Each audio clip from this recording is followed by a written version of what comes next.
Okay बेटा, हम bee hive की क्लास 9th की पोएम रीड आउट कर रहे थे विंड। पिछली वीडियो में हमने पोएम को एक्सप्लेन किया था लाइन विद लाइन कि ये पोएम किसकी लिखी हुई है, कविता किसकी लिखी हुई है और कवि इसमें क्या लोगों को मैसेज कन्वे करना चाहता है। इस वीडियो में हम इस कविता की जो है टोटली समरी देखेंगे और सम इम्पॉर्टेंट क्वेश्चन आंसर को देखेंगे।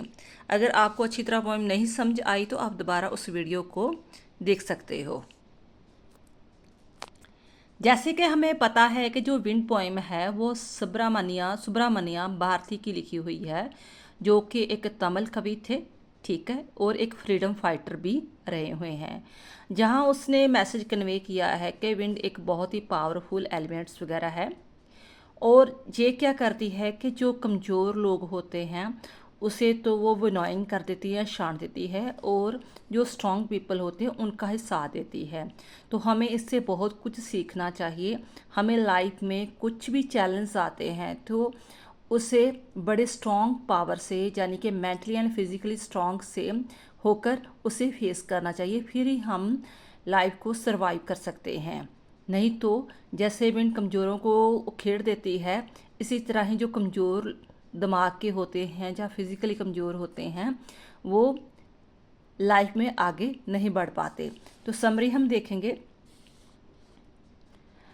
Poets appeal to the violent wind. The poet appeal to the strong wind to blow softly or gently so that the window do not get broken or paper are not scattered.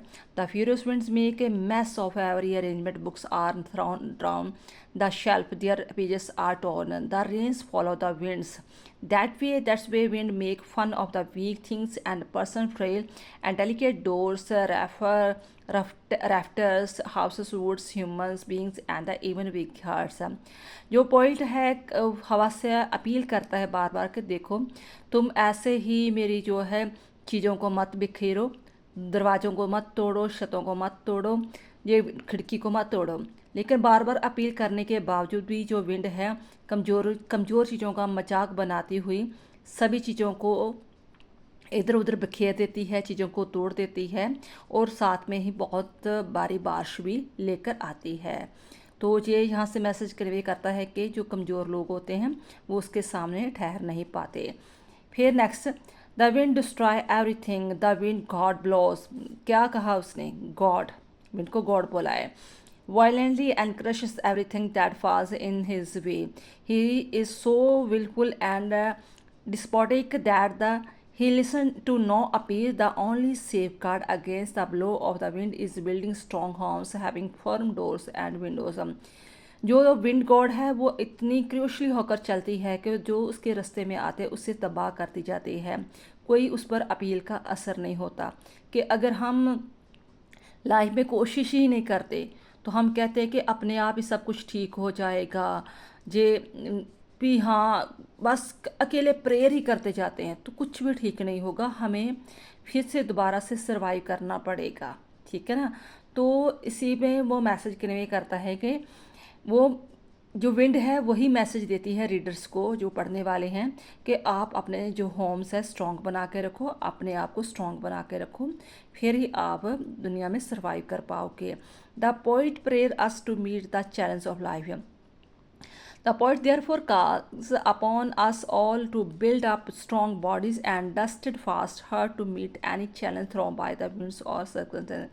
कवि हमें इस कविता के द्वारा समझाना चाहता है कि देखो लाइफ में कुछ भी, लाइफ में ये नहीं कि किसी की भी स्मूथली लाइफ चलती है। लाइफ में कभी ना कभी अप डाउन्स जरूर हर किसी को फेस करने पड़ते हैं। फॉर दिस रीज़न आप फिज़िकली भी एंड मेंटली भी स्ट्रॉन्ग बन कर रहो और उस चैलेंज को एक्सेप्ट करो, टैकल करो और आगे बढ़ो। That's the only way to friendly with the challenge of life. इसी तरह ही हम जो चैलेंज को एक दोस्त की तरह मानेंगे तो अच्छी तरह हम उसका सलूशन निकाल पाएंगे। अगर उस चैलेंज को हम दोस्त मानेंगे तो अच्छी तरह सलूशन निकाल पाएंगे। It is the nature of the strong thing that they tend to blow out weak fires but strength the strong fire. बल्कि ये लाइन बड़ी इम्पॉर्टेंट है। कहता है यही नेचर का रूल है कि क्या करती है जो कमज़ोर है, देखो जी आग होती है ना, जैसे दिया जलाया होता है, कमज़ोर का तो दिया बुझा देती है, blow out the weak fires है, बट क्या करती है, स्ट्रेंथ द स्ट्रॉन्ग फायर। तो जैसे खेतों में मान लो आग लगी है या कुछ भी है, उस आग को और ज़्यादा बढ़ा देती है। ठीक है, कमज़ोर को ख़त्म कर देती है और स्ट्रॉन्ग को और बढ़ावा देती है। अगर आपका फिजिकली या मेंटली स्ट्रॉन्ग है तो चाहे जितने मर्जी चैलेंज आए, वही चैलेंज आपको और लाइफ में आगे बढ़ने को प्रेरित करेंगे। Let all become strong enough to meet the challenge of the life fearlessly and courageously. अब इसके कुछ इंपॉर्टेंट क्वेश्चन देखेंगे। फर्स्ट क्वेश्चन आ रहा है, what are the thing the wind does the in the first stanza. First stanza में wind क्या कर रही है। In the first stanza the wind pays no heed to the appeal of the point. First स्टैंजे में क्या है कि जो विंड है पोइट की किसी अपील को नहीं मान रही। Wind pays no heed to the appeal of the poet. It's a mercilessly breaks the shutter of the windows, it scatters the paper, it even throws down the books and the tears the pages. Then it brings the rain and cause further destruction. कोई appeal नहीं मान रही, उल्टा उसके जो दरवाजे हैं, खिड़कियां हैं, छत है, उसे तोड़ रही है, कागज़ों को बिखेर रही है, क्योंकि कभी अपनी कविता लिख रहा था। इस प्रकार उसने सारी तबाही मचाई हुई है और बाद में बारिश भी साथ में अपने लेकर आ जाती है। Have you seen anybody winnowing grain at home और paddy field, what is the word in your language for winnowing, what do the people use the winnowing. आपने कभी अपनी लाइफ में विनोइंग करते किसी को देखा है तो वो आपने बताना है कि क्या होता है। तो आपको पता है विनोइंग क्या होता है, जो छज में डालकर अनाज को छांटा जाता है उसे विनोइंग कहते हैं। वट डज द पोइट से द विंड गॉड विनोज। कभी हवा को गॉड विनोइस क्यों कहता है, क्योंकि वो भी तो ऐसे करती है ना, कमज़ोरों को छांट देती है तो स्ट्रॉन्ग का साथ देती है। The wind god separate the weak from the strong. फिर इस चीज़ को अंडरस्टैंड करो। The wind god separate the weak from the strong like the chaff from the grain. It crumbs anything that is a frail doors, houses, reptile, wood, bodies, leaves, and even weak hearts. Only the strong and courageous survive the onslaught of the forceful wind. What should we do to make friends with the wind? The wind ridicules weak things and destroy them with its strength. We should strengthen ourselves physically and mentally and befriend the wind in order to survive. What do the last four lines of the poem mean to you? The last four lines, जो poem की 4 line है, last जो है उसमें क्या message देना चाहा है, उसने यही कहा है कि आप फिजिकली एंड मेंटली स्ट्रॉन्ग बनो। The poet reiterates that the wind will only destroy all that is weak, as the challenges of life break down only the weak and the cowardly. The strong and the courageous shine in the face of adversity and emerge victorious. We can make the wind our friend and use its strength in our advantage. How does the poet speak to the wind, in the anger or the humor, with humor? You must also have seen or heard of the wind crumbling lives. What is your response to this? It is like the poet's. The poet speaks to the wind neither in anger nor with humor. He acknowledges the strength of the wind and accepts it is a willful force. ना तो उसका मजाक उड़ाता है तो ना ही उसके साथ वो नाराज होता है, क्योंकि उसे पता है कि विंड की पावर क्या है। ही इनकर्ज आस, उल्टा वो हमें इनकर्ज करता है, कैसे? To strength ourselves and the make friends with the wind as it strength can be use by many purpose.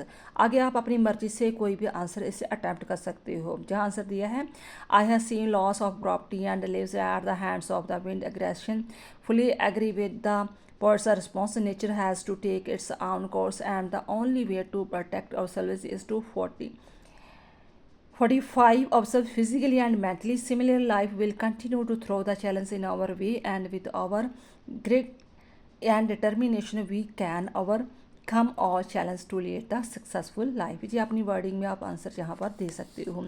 Last question है, student the poem you have just read in the Tamil language. वैसे ये Tamil language में लिखी हुई थी poem, पहले ये translate की है, ठीक है। तो do you now any such poem in your own language? क्या आपने किसी अपनी लैंग्वेज में, जैसे भी मान लो आपकी कोई लैंग्वेज हो, ठीक है, उस लैंग्वेज में आपने कोई पोएम पढ़ी है। There is one such poem in the English BB Shelley poems ode to west wind. In this the poem the poet describe the power of the west wind. It is the invisible but it is very violent and the forceful. उसने कहा कि ऐसी एक poem, आप किसी और poem का भी एग्जाम्पल दो। Its power can be seen on the earth. It uproots the trees and drives dead leaves everywhere. The poet calls it to destroy. PB Shelley की जहाँ पर एग्जाम्पल दी जा रही है पोइम्स की, ठीक है। When the west winds move across the sky, stormy conditions develop in the sky. Clouds can be seen moving about the swiftly. It brings rain and hailstorm. It is uncontrolled. The similar scene is created on the surface of the sea. When it blows on the Atlantic, its water is thrown into the state of agitation. The waves rise very high. The plants at the bottom of the sea become aware of its arrival. They begin to tremble in fear and shed their leaves. Thus the force of wind is felt everywhere. ऐसे हम देख सकते हैं कि wind की power हर स्थान पर same ही है। आई होप ये सारी पॉइंट आपको समझ में आ गई है। थैंक्स बेटा।